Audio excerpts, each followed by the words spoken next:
matumaini yangu upo mzima na buheri wa afya popote ulipo hapo mpenzi mtazamaji wa Rosa TV.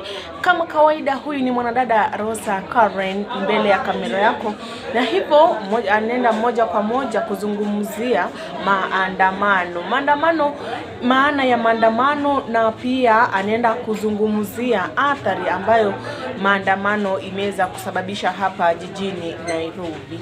Hivyo twende moja kwa moja kuzungumzia ama kujua maana ya maandamano ni nini. Maandamano inamaanisha kwamba kuna upinzani ama kitu ambacho mtu anapinga hoja ya mtu mwingine. Hivyo basi, kama kwa mfano hivi sasa watu wanaandamana kwa ajili ya kupunguza bei ya mafuta ya gari hapa jijini Nairobi. Watu wengi wanaathirika sana, wanakosa kusafiri kutoka sehemu moja hadi nyingine kwa sababu ya kukosa fedha ama ya kukosa fedha za kutosha kufika kule.